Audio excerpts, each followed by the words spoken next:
Bonjour Jonathan. Bonjour Thomas. Depuis que je suis jeune journaliste en culotte courte, j'entends cette expression, les arbres ne montent pas jusqu'au ciel, ce qui veut dire en clair que les cours de bourse ne peuvent pas aller toujours plus haut. Et pourtant, il y a des arbres, hein, les baobabs par exemple, ou les peupliers qui sont à une certaine altitude. Donc où est-ce qu'on en est là dans cette altitude selon vous? C'est-à-dire qu'en ce moment, c'est vrai que les marchés financiers, les marchés actions sont à la fête. Ils voient la vie en rose, un peu à l'image de la couleur de votre cravate. Pourtant, est-ce qu'il y a exubérance des marchés? C'est ça la question que vous posez. Selon nous, ce n'est pas le cas. En fait, il y a un certain nombre de nouvelles que les marchés prennent en compte et qui sont bien réelles. Et je dois vous rendre hommage d'ailleurs parce que ça fait plusieurs mois que vous avez cette petite musique. On n'est pas trop, on n'est pas trop, alors qu'on s'y inquiète régulièrement, hein. À 5500, on s'inquiétait, on est presque à 6000, on s'inquiète à nouveau. Et à chaque fois, vous nous rassurez en disant bah non, les actions européennes ne sont pas trop chères. Alors pourquoi? Elles ne sont pas trop chères, tout simplement parce que déjà, la progression qu'on vient d'observer ces dernières semaines ne fait que corriger un excès de faiblesse qu'on a eu, qui avait commencé en 2018 et qu'on a eu quand même au long de l'année 2019. On a quand même évolué à la hausse, mais avec des corrections plus ou moins marquées, notamment cet été. On a vécu au rythme des tweets de Trump quand même depuis Et on 18 continue mois. d'ailleurs. Alors un peu moins aujourd'hui, parce que justement, les marchés intègrent le fait que les États-Unis et la Chine vont signer un accord partiel, un accord qui serait une première étape dans leur vie commune, mais qui vont signer un accord. S'ils se trompent, là, on en reparlera, il y aura une vraie correction de marché. Mais c'est le scénario central des marchés. Trump est beaucoup moins agressif qu'il ne l'était au début de la guerre commerciale. Il l'a lancé, je vous rappelle, en janvier 2018. Il était très agressif au départ. Ça avait créé beaucoup de tensions sur les marchés et ça avait baissé l'appétit des investisseurs sur les marchés. Il faut Ça dire avait que fait baisser les valorisations. les élections américaines se rapprochent, il faut qu'il ait un deal sur la table, sinon ça va être compliqué. Des deux côtés, il faut qu'il y ait un deal. Côté Trump, évidemment que c'est plus favorable pour lui s'il se présente devant les Américains avec un deal. Et côté chinois, ils ont quand même quelques difficultés au niveau de la croissance. Ils ont besoin que ça reparte. Et cet accord pourrait bénéficier à l'économie chinoise. Donc l'accord sino-américain est la principale raison de cette hausse et du facteur de soutien. Mais une fois qu'il y aura un accord, on va traiter ça comme comment alors? Alors, c'est pour moi la principale raison.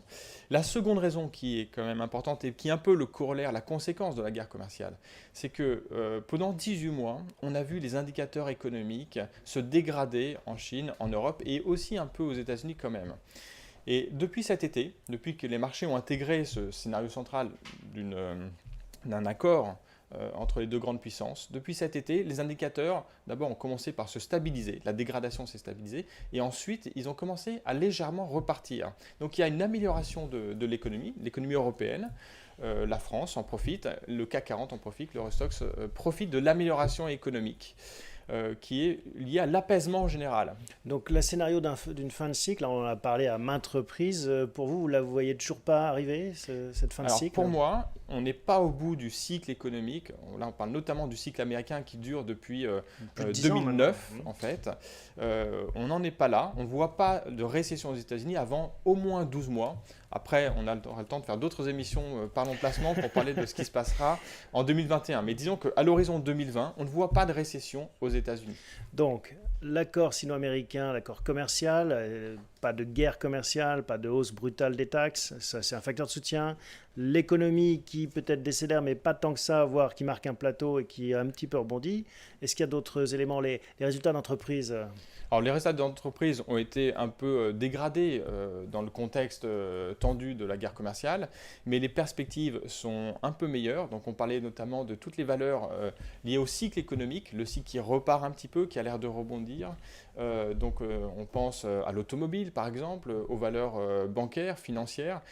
Ces valeurs-là ont rebondi plus fortement que le CAC. Elles avaient baissé plus que le CAC dans la période de baisse. Elles rebondissent un peu plus.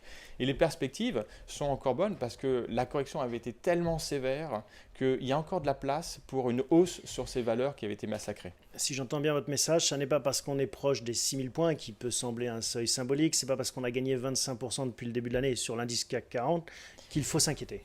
Non, je pense qu'il y a encore de la place pour une hausse du marché action. Maintenant, il faut avoir en tête malgré tout que si on découpe les 10 ans qu'on vient de passer, les 5 premières années, de 2009 à 2014, ont connu une forte hausse des marchés actions, de près de 180% si on regarde les États-Unis. De 2014 à 2019, la hausse du marché actions est forte, mais moins forte quand même que la première phase, 50%. Quelle sera la croissance, la hausse du marché action sur les prochaines années? Logiquement, on divise par 3 aussi. Encore plus faible, effectivement. 15%. On pense qu'elle sera positive, mais il y a moins à gagner à être sur les marchés actions qu'il y a 5 ans ou qu'il y a 10 ans. Bon. On est en fin d'année, on devrait signer donc une très belle année boursière après une très mauvaise année boursière en 2018, l'une des pires de l'histoire financière. Vous avez des pronostics pour 2020? Dans ce scénario-là, avec les élections américaines, si Trump se tient tranquille pour avoir un certain apaisement, pour travailler l'effet richesse aux États-Unis, le niveau de la bourse est important aux États-Unis. On pense qu'il fera tout pour que les marchés continuent à progresser. Donc il est possible qu'on ait encore 5-6% de hausse l'année prochaine sur les marchés actions. Tiens, pour une fois, on n'a pas parlé des banques centrales dans ce jeu. Alors, les banques centrales ont effectivement, c'est un des paramètres de soutien des actions.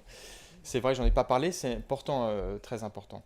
Ce qui se passe, c'est qu'elles ont commencé à baisser les taux aux États-Unis lorsqu'il y a eu des tensions sur les marchés. En France, en Europe, elles ont remis de l'argent sur la table, elles rachètent des actifs, des obligations. On est sur un niveau qui est historique en termes de stimulus monétaire. Donc il y a un accompagnement des banques centrales qui est extrêmement fort. On le voit en fait par les taux réels. Le taux des obligations d'État sont plus faibles que le taux d'inflation. Mais ce qui est aussi la preuve qu'elles s'inquiètent un peu, parce que pour à ce point stimuler la machine, ça veut dire qu'elles ont un peu des craintes sur sa bonne santé naturelle. Je pense que la guerre commerciale a fait peur à beaucoup de gens. Et donc aux banquiers centraux. Et y compris aux banquiers centraux qui sont censés garder la tête froide. Ils ont dû à ce moment-là, peut-être sous l'effet de Trump aussi aux États-Unis, je vous rappelle les pressions de Trump sur la Fed. Powell, ouais. Peut-être qu'ils l'ont fait un peu trop, mais en tout cas, ça a eu un impact, ça a eu une conséquence sur la politique monétaire qui est aujourd'hui ultra accommodante, à mon sens, dans le cycle économique. C'est vrai aux États-Unis, mais c'est aussi vrai en Europe. Et ça, c'est un soutien majeur pour 2020. Merci Jonathan pour ces éclairages. Et puis on se retrouve en 2020 pour voir si en effet cette petite musique agréable à nos oreilles se poursuit. Merci, à bientôt.